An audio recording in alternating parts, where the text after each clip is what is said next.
కానీ నన్ను అంటాడు రాక్షసుడని. నేను రాక్షసుని, ప్రజల కోసం రాక్షసుని, ప్రజల అవసరాల కోసం ఎంతైనా నేను తెగిస్తా. ప్రజలకు అన్యాయం జరిగితే నేను వదిలిపెట్టాను. 7 సార్లు గెలిచిన నేను. నువ్వు గెలిచిన కాడ మళ్ళీ గెలవు. నేను వర్ధనపేట్ల 3 సార్లు గెలిచిన, పాలకుర్తి 3 సార్లు గెలిచిన, వరంగల్ ఎంపీ గెలిచిన, నా జిల్లాలో గెలిచిన. నువ్వు నీ జిల్లా నుంచి తన్నీలా కొడితే రంగారెడ్డి జిల్లాలో దొంగ మాటలు చెప్పి గెలిచినవాడు. నువ్వు గెలిచిన కాడ మళ్ళీ గెలవవు. నేను నా మీద నువ్వు మాట్లాడుతున్నావా? తెలంగాణలో వరుసగా గెలిచిన 7 సార్లు కేసీఆర్ తర్వాత మళ్ళీ నేనే.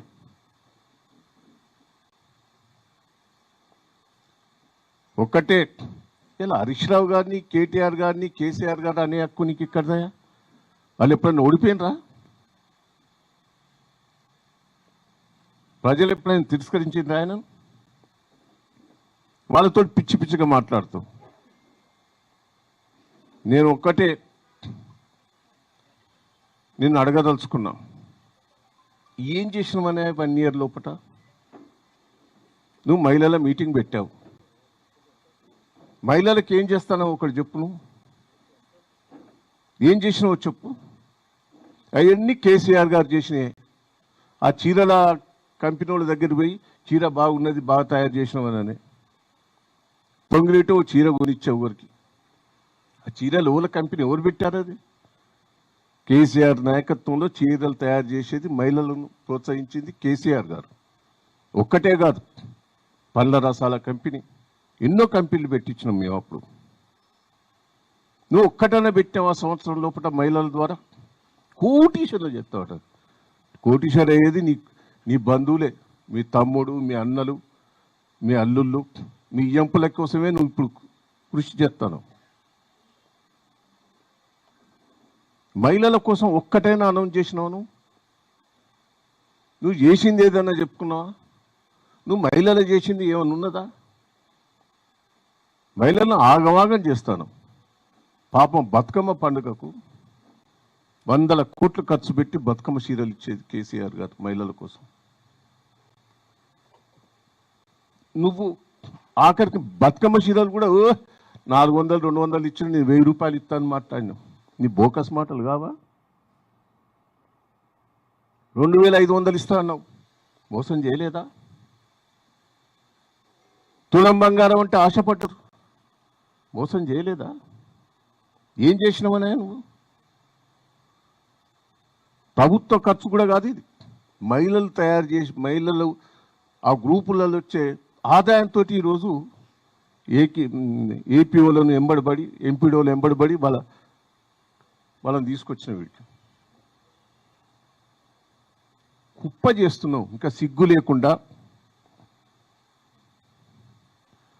నేను కోరేది, రాహుల్ గాంధీ డిక్లరేషన్ చేసిన దాంట్లో వరంగల్ నువ్వు ఏం ఇంప్లిమెంట్ చేసినావో చెప్పు.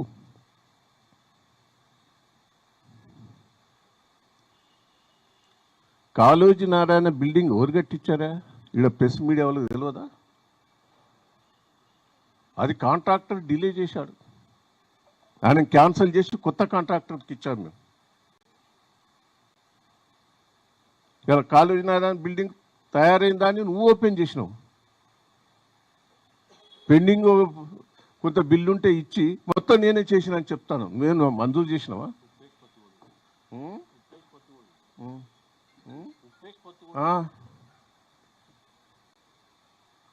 ఇలా వరంగల్ సిటీని అద్భుతంగా చేశాం. కాంగ్రెస్ ప్రభుత్వంలో వరంగల్ సిటీలో బోర్లలో నీళ్ళు, బోర్ల కాడ మీ అందరు తెలుసు, బోర్ల కాడికి పోయి కుండలతో కొట్టుకునేది. వారానికి ఒక్కసారి నీళ్ళు వచ్చేది. 1000 కోట్లు ఖర్చు పెట్టి ధర్మసాగర్ మండలంలో రాజయ్య గారి పథకాన్ని వారికి ఆడ మేము ఆడ చేసి ఇక్కడికి తీసుకొచ్చిన నీళ్ళు. ఇలా రోజు నీళ్ళు తీసుకొచ్చినట్టు చేసింది కేసీఆర్ కదా. 1000 కోట్లు మంజూరై ఉన్నాయి. వాటి బిల్లు లేక ఎవరు మీరు కాంట్రాక్టర్లు పనులు చేస్తలేరు. ఏదో కొత్తగా ఏదో మంజూరు చేసినామని చెప్తాను. పాతవి కూడా చేయించు. మీరు చేయబట్టే నాశనమైంది. మీరు కేంద్రం నుండి కోచ్ ఫ్యాక్టరీ ఇస్తా ఉన్నాం, ఇయ్యలే. సిగ్గు లేదు మాట్లాడదానికి, పోరాటం చేయలేదా? ఇవాళ కాళోజీ నారాయణ గారికి ఇచ్చిన స్థలం ఎవరి కబ్జాలు ఉన్నది ఇన్ని రోజులు? దాని మీద పోరాటం చేసింది మేము. మీ కాంగ్రెస్ వాళ్ళు కబ్జా చేస్తే పోరాటం చేసి కాళోజీ నారాయణకి ఇచ్చింది మేము. ఇంకా సిగ్గు లేకుండా నువ్వు మాట్లాడుతున్నవే.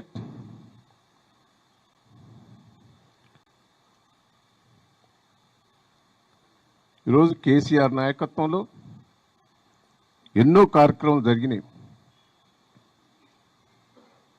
నేను ఒకటే, రేవంత్ రెడ్డి గారు చెట్టు మొలోనియం కేసీఆర్ గారు బిడ్డ, చెట్టు మొలేను ఎవరు మొలోనియనో చూస్తాం.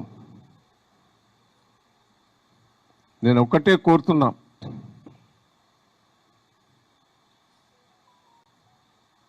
నీ దగ్గర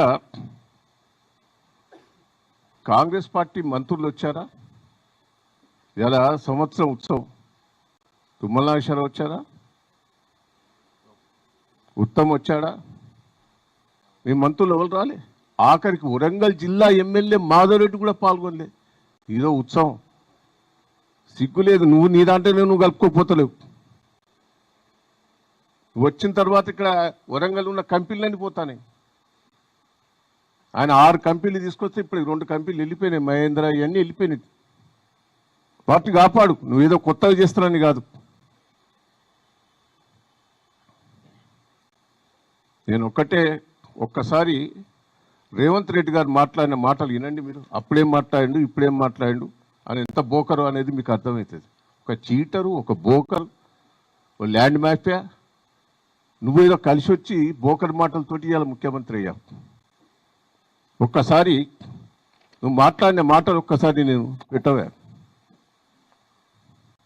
ఆ రోజు ఇందిరాగాంధీని ఏం మాట్లాడావు?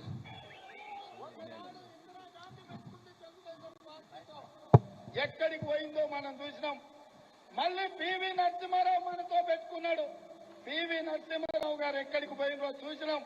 అంతెందుకు 48 గంటల్లో ఈ పార్టీని విని చేస్తా అన్న నాయకుడు పావురాల గుట్టలో పావురమై ఎగిరిపోయిండు.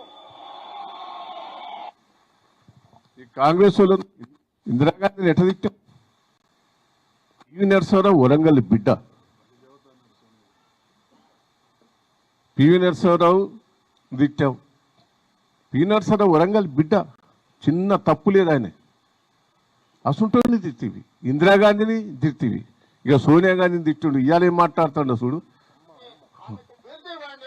అప్పుడు సరిగ్గా సరిపోతుంది. ఆమె నైజానికి, ఆమె చేసిన నీచమైన పనులకు 1000 మందిని బలి తీసుకున్నందుకు ఈ పార్టీ వాళ్ళు చేసే పనులు కూడా తెలంగాణ ప్రజలకు కళ్ళగట్టినట్టుగా ఉంటది. చూసిందానా? సోనియా గాంధీ గారు బలిదేవత. నిన్నేం మాట్లాడిండు? అమ్మ అమ్మ అమ్మ అమ్మ. సిగ్గు లేదు బిడ్డ. నిన్ను ఢిల్లీకి రాణిస్తలేరు. 30 సార్లు పోయిండ్రు. ఇంటికి కూడా రాణిస్తలేరు. సిగ్గు లేదు నీకు? రాహుల్ గాంధీ నీకు అపాయింట్మెంట్ ఇచ్చిండా? సోనియా గాంధీ అపాయింట్మెంట్ ఇచ్చిండా? ఇంతవరకు మంత్రివర్గం ఇస్తుందని చేయను. నీకు ఢిల్లీలో అపాయింట్మెంట్ దొరుకుతలేదు. వీడికి వచ్చి ఉపన్యాసాల మీద ఉపన్యాసాలు దంచుతావు. నువ్వు తెలంగాణలో ఒక గంజాయి మొక్క బిడ్డ. కేసీఆర్ ఒక పెద్ద మర్రి చెట్టు, అది గుర్తుపెట్టుకో. ఎప్పుడో పీకి అవతల పారిస్తావు నీ మొక్కను. కాంగ్రెస్ వాళ్ళే పీకెత్తారు. నువ్వు కేసీఆర్ గారిని ఏం మాట్లాడినావు చెప్పు అంతకుముందు? ఇయ్యవే. అంటే ఎందుకంటే 12 సంవత్సరాలు సుదీర్ఘమైన కాలంలో ప్రజల కోసం తాను కూడా చాలా కమిట్మెంట్ తో ఎన్ని పొలిటికల్ క్రైసిస్ వచ్చినా కూడా నిలదొక్కుని దాన్ని ముందుకు తీసుకెళ్ళి ఆయన ఉన్నారు కాబట్టి ఎవరైనా ఇచ్చింది. అది అతిశయోక్తి ఏం కాదు, ఒప్పుకోవాల్సింది. అంటే నేను రాజకీయ నాయకుడికి ఒప్పుకోకపోయినా వాస్తవం మాత్రం అదే. సో మాకు ఇష్టం లేకపోవచ్చు, ఒక పార్టీలు ఉండి ఒక పార్టీలో ఇంపార్టెంట్ రోల్ ప్లే చేస్తూ నేను ఆ మాట అనకూడదు. కానీ ఈరోజు తెలంగాణ రాష్ట్రం వచ్చిందంటే చంద్రశేఖరరావు గారి కృషిని ఎవరు కాదనలే, నేను కూడా ఇంక్లూడింగ్. అంటే అది ఇక మనం వ్యక్తిగతంగా ద్వేషమో లేకపోతే ఆయన చిన్న చేసి చూడడమో లేకపోతే ఇక మనకు ఆ ఉద్యమం పట్ల అవగాహన లేకపోవడం ఏదైనా అవుతుండొచ్చు. అట్లాంటి వ్యక్తే ఏందే వీరందరూ ఉన్నదా ప్రెస్ మీడియా వాళ్ళు? సోనియా గాంధీని తిట్టింది ఆయనే, ఇందిరాగాంధీని తిట్టింది ఆయనే, కేసీఆర్ గారిని పొగిడింది ఆయనే. మరి వీడికి వచ్చి మాట్లాడినంటే బ్రోకర్ కాదా? దయచేసి మనం కేసీఆర్ గారు చేయబట్టి తెలంగాణ వచ్చింది, కేసీఆర్ చేయబట్టి డెవలప్మెంట్ అయింది. ఇలా తెలంగాణ రాష్ట్రం వరంగల్ జిల్లాకు నీళ్లు వచ్చినాయి, కరెంట్ వచ్చినాయి. ఇంత అద్భుతంగా అయిందంటే ఆయన నాయకత్వాన్ని ఆయన ఎట్లా పడితే అట్లా తింటాడనే. ఒక మాజీ ముఖ్యమంత్రి, సీనియర్ నాయకుడు, తెలంగాణకు కోసం పోరాటం చేసి ప్రాణాలు తెగించి పనిచేశాడు. ఆయన ఆ మాట అనడం ఎవరికైనా అది మంచిదా? చేయి, నువ్వు డెవలప్మెంట్ చేసుకోపో. ఎందుకు ఆ బోకర్ మాటలు? జైల్లో తోలుతాడట, ఇంట్లో నుంచి రానియాడట. తొలి ఎంతమంది తొలిస్తావు? తొలి నువ్వు చూస్తావు. అది కూడా నిన్నే కాంగ్రెస్ వాళ్ళు తీర్తలేరా? నీ పరిస్థితి ఏందో నీకే అర్థమవుతలేదా?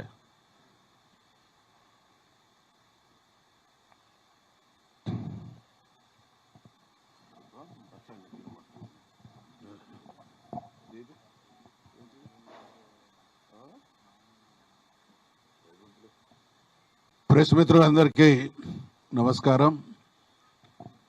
నిన్న హనుమకొండలో కాంగ్రెస్ పార్టీ చేసినటువంటి బహిరంగ సభ ముమ్మాటికి వంచన సభ. ఎంత దుర్మార్గపు మాటలంటే మంత్రులు మాట్లాడినా, ముఖ్యమంత్రి గారు మాట్లాడినా వాస్తవాల వక్రీకరణ. మహాలక్ష్మి పథకం గురించి మాట్లాడుతూ ఇన్ని వందల కోట్లు ఆర్టీసీ బస్సులకు కట్టినాం, అన్ని వందల కోట్లు కరెంటు బిల్లులకు కట్టినాం అనేటువంటి మాట మాట్లాడారు. మహాలక్ష్మిలో ఉన్నటువంటి మొదటి అంశం 2500 రూపాయల పెన్షన్ మహిళలకు ఇస్తామనేది. తెలంగాణలో 1,50,00,000 మంది అర్హులైనటువంటి మహిళలు ఉన్నారు. ఈ 1,50,00,000 అర్హులైనటువంటి మహిళల్లో కనీసం 50 లక్షల మందికి ఆ పథకం వర్తింపజేసిన సంవత్సరానికి 15,000 కోట్లు అవుతాయి. 15 కోట్ల పథకం గురించి మాట్లాడక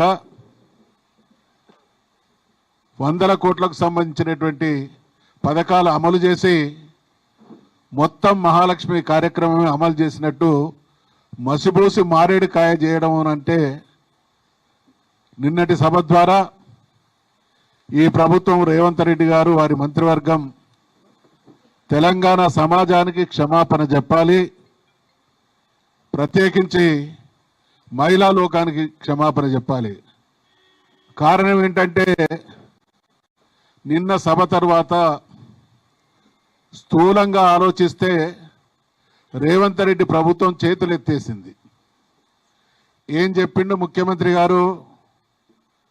మాకు నెలకు 18,500 రూపాయల 18,500 కోట్ల రూపాయల ఇన్కమ్ వస్తూ ఉన్నది, 30,000 కోట్ల రూపాయలు ఖర్చు ఉన్నది అనేటువంటి మాట మాట్లాడిండు. అంటే దాని ఆంతర్యం ఏంది? మేము ఇదివరకు ఇచ్చినటువంటి హామీలు నెరవేర్చలేం, ఇప్పుడు కొనసాగుతున్నటువంటివి కూడా కొనసాగించలేము అనేటువంటి భావన అందులో ఉంది. వరంగల్ గడ్డ ఇది పోరాటాల గడ్డ, ప్రశ్నించే గడ్డ. రాణి రుద్రమదేవి, సమ్మక్క సారలమ్మ, చాకలి ఐలమ్మ లాంటి మహిళామణులు, వీరంతా మహిళా చైతన్యానికి ప్రతిరూపమైనటువంటి ఈ గడ్డలో మహిళ సభ పెట్టి ఈ రకమైనటువంటి పలాయనవాదం, ముఖ్యమంత్రి గారి మాటలు బహుశా ఇక్కడ ఉన్నటువంటి పాత్రికేయులలో చాలా మంది కూడా సీనియర్లు ఉన్నారు. వరంగల్లో అనేక మంది ముఖ్యమంత్రుల సభలు జరిగినాయి. ఎన్టీ రామారావు గారిది జరిగింది, చంద్రబాబు నాయుడు గారిది జరిగింది, రాజశేఖర రెడ్డి గారిది జరిగింది, కేసీఆర్ గారిది జరిగింది, ఇంకా చాలా మంది ముఖ్యమంత్రులు ఈ గడ్డ మీదకి వచ్చి మాట్లాడారు. ఇంత చిల్లరగా కళ్ళు దాగిన కోతిలాగా మాట్లాడినటువంటి ముఖ్యమంత్రి రేవంత్ రెడ్డి గారే. ఆయన అనుభవ రాహిత్యం, అవగాహన రాహిత్యాన్ని నిన్న వరంగల్ సభలో ఆయనే ప్రకటించుకున్నారు. కారణం ఏంటంటే ఉన్నటువంటి అప్పుల విషయంలో బీఆర్ఎస్ ప్రభుత్వం చేసినటువంటి అప్పుల విషయంలో మాట్లాడుతూ మేము ఆ రకంగా లేదనుకున్నాం అనేటువంటి వాస్తవ విరుద్ధమైనటువంటి మాటలు మాట్లాడిండు. ఇప్పుడు ఏ ప్రభుత్వం అయినా సంవత్సర కాలంలో నెలవారీగా కాగు నివేదికలు ఉంటాయి. కాంగ్రెస్ పార్టీ అంటే ఆషామాషి పార్టీ కాదు, నినగాక మొన్న వచ్చినటువంటి పార్టీ కాదు. దేశాన్ని సుదీర్ఘకాలం పాలించినటువంటి పార్టీకి ప్రభుత్వాన్ని నడిపేటువంటి క్రమంలో అప్పులు ఎట్లొస్తాయి, ఖర్చు ఎట్లా చేస్తారు, ఏ నెలలకు ఎంత అయిందనేటువంటి విషయంలో స్పష్టమైనటువంటి సమాచారం ఉంటుంది. మరి అటువంటి సమాచారాన్ని తెలుసుకోక లేనిది ఉన్నట్టు ఉన్నది లేనట్టు మేము 4,25,000 కోట్లు అప్పు చేసి ఎంత సంపద సృష్టించబడ్డది, ఎన్ని రంగాల్లో అధపాతాళంలో ఉన్నటువంటి తెలంగాణ ఈ స్థాయికి వచ్చింది. మేము ఎమ్మెల్యేలుగా దయాకర్ రావు గారు నేను మొదటిసారి 94లో ఎమ్మెల్యేలం అయితే భారతదేశంలో డార్క్ ఏరియాస్ అంటే భూగర్భ జల మట్టాలు అడుగంటినటువంటి రాష్ట్రం, ప్రాంతం ఏదన్నా ఉన్నది అని అంటే అది తెలంగాణ. ఇవాళ అద్భుతంగా కేసీఆర్ గారి ఆలోచన, అవగాహన, పాలన, ఆయన తీసుకున్నటువంటి చొరవ వల్ల భారతదేశంలో మరి భూగర్భ జలాలు ఉబికొస్తున్నటువంటి ప్రాంతంగా తెలంగాణ తయారైంది అని అంటే ఆయన మేధోమదనం, ఆయన చేసినటువంటి పాలనా విధానమే కారణం. కాబట్టి మరి ఇన్ని చేయడానికి ఆ అప్పు చేస్తే రేవంత్ రెడ్డి గారి 11 నెలల పాలనలో దాదాపు 85,000 కోట్ల రూపాయలు అప్పు చేయడం జరిగింది. ఈ లెక్కన చూసుకుంటే ఈయన 5 సంవత్సరాల కాలంలో ఎన్ని లక్షల కోట్లు అప్పు చేసి ఏ పథకాన్ని అమలు చేయకుండా చరిత్రలో మరి చరిత్రహీనుడుగా మిగిలిపోతాడనేటువంటి విషయాన్ని గుర్తు చేస్తా ఉన్నాం. తుమ్మితే ఊడే ముక్కునేది, నీ ముక్కు, నీ పదవి తుమ్మితే ఊడేది. కారణం కాంగ్రెస్ పార్టీ గత చరిత్రను చూస్తే గతంలో సమైక్య ఆంధ్రప్రదేశ్లో ఉన్నప్పుడు ఎప్పుడైనా 5 సంవత్సరాలు పట్టుమని ఒక ముఖ్యమంత్రి కొనసాగినటువంటి దాఖలాలు ఉన్నాయా?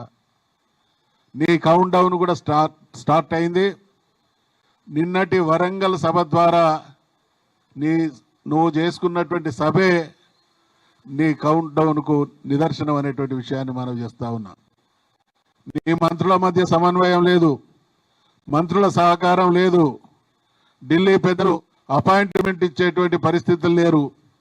తెలంగాణలో అన్ని వర్గాల ప్రజలు రోడ్డెక్కిళ్ళు, హాహాకారాలు చేస్తూ ఉన్నారు. స్వయంగా నువ్వు ప్రాతినిధ్యం వహిస్తున్నటువంటి నియోజకవర్గంలో ప్రజలు జైలు పాలు చేయబడుతూ ఉన్నారు.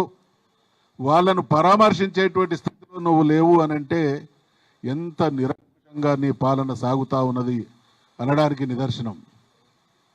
ఏం మాట్లాడిన గతంలో బీఆర్ఎస్ గురించి, కేసీఆర్ గారి గురించి నాయకులు మగలో పుట్టింది పుబ్బలో పోతుంది అన్నారు.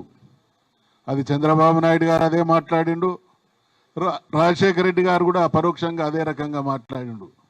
నీకు రాజకీయ గురువు చంద్రబాబు నాయుడు, నువ్వు ప్రాతినిధ్యం ఇవాళ ప్రభుత్వం నడుపుతున్నటువంటి పార్టీలో ఒకప్పుడు అత్యంత కీలక నేత వైఎస్ రాజశేఖర రెడ్డి.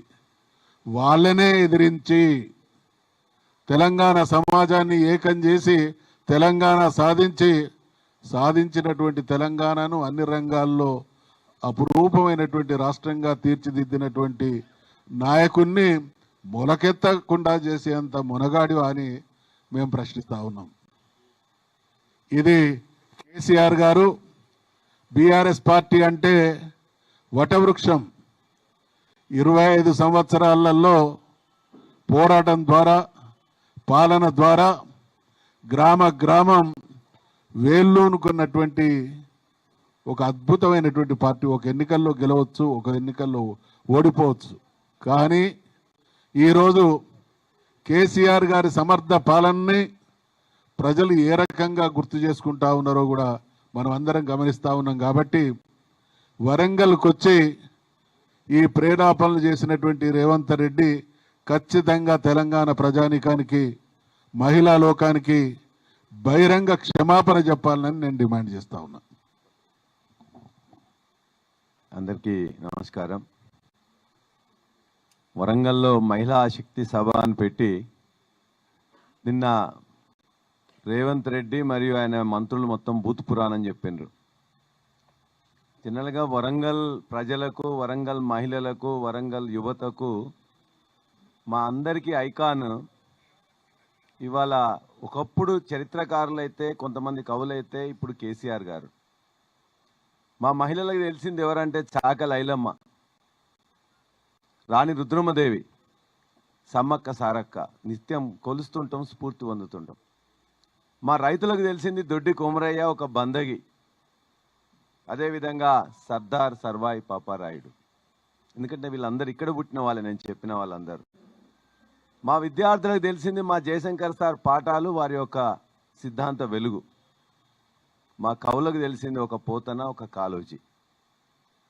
ఇవాళ వాళ్ళ యొక్క స్ఫూర్తితో మేముంటే అందరికీ ఆద్యంతం ఇష్టపడే నాయకుడు మా కేసీఆర్ గారు. ఆ కేసీఆర్ గారి నుంచి ఇష్టం వచ్చినట్టు మాట్లాడి ఈ వరంగల్లో నిన్న జరిగిన సభ ద్వారా ఇక్కడ ఉన్న వరంగల్ మొత్తం కూడా నిజంగా ఆద్యంతం భంగపడ్డది. అంతకుముందున్న రైతాంగం ఇదే వేదికగా సభ పెడితే చాలా కార్యక్రమాలు వాళ్ళు చెప్తే ఇస్తారేమోనో ఆశపడ్డది, ఇప్పుడు గోసపడ్డది. ఇవాళ మొత్తం కూడా రైతులకు సంబంధించింది ఏమైనా చెప్తాడేమో, రుణమాఫీ మిగతా 20 లక్షల మందికి ఇస్తాడేమో అని చెప్పేసి నమ్మినాం. చెప్పలే. రైతు బంధు గురించి ఏమైనా ఇస్తాడేమో, 10,000 కాదు 15,000 ఎకరానికి ఇస్తామని చెప్తాడేమో అని చెప్పేసి ఆశపడ్డారు. చెప్పలేదు. ఇవాళ పత్తికి కానీ వరికి కానీ ఇవాళ ఎంఎస్పి ఇవ్వట్లేదు. ఇక్కడికి వచ్చి కళ్ళాలలో కొనమని ఏమైనా చెప్తాడేమో, మా పత్తికి 7,500 ఇచ్చేటట్లు చూస్తాడేమో అని చెప్పేసి అనుకున్నారు. చెప్పలే. కౌలుదారులకు ఖచ్చితంగా రైతు బీమా ఇస్తాడు, అదేవిధంగా రైతు బంధు ఇస్తాడు ఏమైనా చెప్తాడేమో అని చెప్పేసి ఆశపడ్డారు. ఏమి కూడా ఈ వ్యవసాయ రంగం గురించి చెప్పకుండా నేను పండించిన పంట అంటున్నాడు. పండించింది ఇలా పంట మొత్తం కూడా ఇవాళ భారతదేశంలో నెంబర్ 1 ఏంటంటే కేసీఆర్ గారు 10 సంవత్సరంలో చేసిన కృషి తప్ప మరే నాయకుడు చేయలే. ఈ 10 సంవత్సరంలోనే 2014లో 14వ స్థానంలో ఉంటే ఇవాళ 2023లోనే మొదటి స్థానంలో తీసుకొచ్చిన వరిని. అనేక రంగాల్లో ఇవాళ పత్తిలో రెండో స్థానానికి, పామాయిల్లో మొదటి స్థానానికి తీసుకొచ్చిన కూడా కేసీఆర్ గారు. అటువంటి వ్యవసాయ రంగంలో మా రైతులందరూ కూడా చాలా ఇవాళ ఆశపడి గోసపడ్డారు. మా మహిళలు అందరూ కూడా బలవంతంగా వాళ్ళని తీసుకొని వస్తుంటే పోలీసులందరితో కూడా బెదిరించి వాళ్ళ ఏపీ వాళ్ళతో వాళ్ళందరినీ కూడా బుజ్జగించి తీసుకొని వస్తే మాకు 2,500 ఇస్తారేమో అని చెప్పి ఆశపడ్డారు. మా అవ్వలందరూ కూడా 2,000 నుంచి 4,000 పెన్షన్ చేస్తారేమో అని చెప్పేసి ఆశపడ్డారు. మా చెల్లెళ్ళు స్కూటీలకు ఏమైనా ప్రకటిస్తాడేమో అని చెప్పి ఆశపడ్డారు. మా యువకులందరూ కూడా ఖచ్చితంగా 5 లక్షల రూపాయలు నిరుద్యోగ వృత్తితో పాటు లోన్ ఇస్తారని చెప్పేసి అంటే ఆశపడ్డారు. ఒక్క ఉద్యోగం కూడా ఇవ్వలే. 50,000 ఉద్యోగాలు మేము నోటిఫికేషన్లు ఇస్తే వాటి సర్టిఫికెట్లు ఇచ్చి, ఈవెన్ టీచర్లే కూడా మేము నోటిఫికేషన్ ఇస్తే రీనోటిఫికేషన్ ఇచ్చిండు తప్ప ఒక్క ఉద్యోగం ఇవ్వలే. 2 లక్షల ఉద్యోగాలు ఇస్తాడు, ఏమన్నా ప్రకటిస్తారు అని చెప్పి ఆశపడ్డారు. కానీ ఎవ్వరి కూడా మహిళా లోకానికి మొత్తం కూడా ఇవాళ అందరూ కూడా గోసపడుతున్నారు. అంతేకాదు ఇవాళ అందరిని తొక్కుకుంటా వచ్చినావు, కరెక్టే, ప్రజలను తొక్కుంటూ వచ్చినావు, నీ కాంగ్రెస్ నాయకులను తొక్కుంటూ వచ్చినావు. కానీ తొక్కడం నువ్వు